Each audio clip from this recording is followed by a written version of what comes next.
এটা ছিল আমার জীবনের ১ম ব্রাইডাল কাজ। আর ১ম বারই যে আমার সাথে এরকম ঘটনা ঘটবে আমি একদমই ভাবিনি। শেষে কিনা ফোনের ফ্ল্যাশ লাইট জ্বেলে আমাকে ব্রাইড রেডি করতে হলো। সো হাই সবাইকে, কেমন আছো সবাই? আশা করছি সবাই খুব ভালো আছো। তো দিনটা ছিল ৭ই জুন। সেদিন ছিল আমার একটা মুসলিম ব্রাইড। আর সেই ব্রাইডের লোকেশন ছিল আমার বাড়ি থেকে মাত্র ৫ মিনিটের রাস্তা। তাই আমি একদম রেডি-সেডি হয়ে পৌঁছে গেলাম। আমার টাইম ছিল দুপুর ১টা। আর আমি তো আমার সময় মতো একদম পৌঁছে গেছিলাম টাইম টু টাইম। গিয়ে দেখি তখনও কিন্তু ওদের রিচুয়ালস কমপ্লিট হয়নি। তখনও চলছে। আমাকে অনেকক্ষণ ওয়েট করতে হয়েছে। প্রায় ২:৩০ বেজে গেছিল আমার মেকআপ স্টার্ট করতে। আর ওদের এই রিচুয়ালসটা না হলে নাকি মুখে মেকআপ লাগাতে নেই। এরকমই কিছু একটা বলছিল। তো তার জন্যই আমি শুরু করতে পারিনি। তো তারপর ব্রাইড যেখানে রেডি হবে সেখানে আমি আমার সমস্ত কিছু জিনিসপত্র বের করে নিই যাতে কাজটা করতে তাড়াতাড়ি হয়। আর সেদিনে আমাকে অ্যাসিস্ট করেছিল সেলিনা আর সেফা।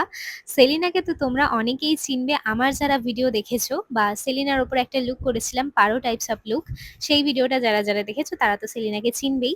তো তারপর শাড়ি ট্র্যাপিং কমপ্লিট করে ব্রাইডকে বসিয়ে দিয়েছিলাম রেডি করার জন্য। আর আমার ব্রাইড কিন্তু একদমই ক্যামেরা ফ্রেন্ডলি না থাকায় আমি একটুও ভিডিও করতে পারিনি সেইভাবে। আর সত্যি বলতে আমার একটুও সুযোগও হয়নি যে ভালো করে একটু রিভিউ নেব বা একটু ভিডিও বানাবো, কারণ আমার হাতে কিন্তু ভীষণই কম টাইম ছিল।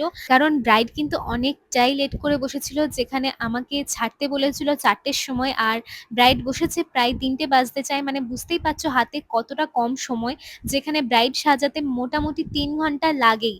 ৩ ঘন্টা হাতে সময় রাখতে হয়, আর সেখানে দেখতে গেলে আমি মাত্র ১ ঘন্টার সময় পেয়েছি। আর তার উপর আবার চলে গেছিল কারেন্ট। মানে ভীষণই একটা সিচুয়েশনটা একদম চ্যালেঞ্জিং ব্যাপার হয়ে গেছিল।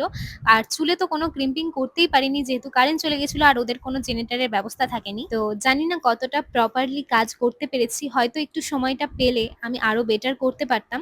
বাট তাও দেখে জানাবে এই লুকটা তোমাদের কেমন লাগছে, যতটুকু ক্লিপ নিতে পেরেছি অন্ধকারের মধ্যেই, ফ্ল্যাশ লাইটের মধ্যে। আর সত্যি বলতে সেলিনা আর সেফা না থাকলে আমি হয়তো এত তাড়াতাড়ি কাজটা করতেই পারতাম না। ওরা আমাকে অনেক হেল্প করেছে। তো যাই হোক, সেদিনের আমার ওভারঅল এক্সপিরিয়েন্স তো খুব একটা ভালো ছিল না, আবার খুব একটা খারাপও ছিল না।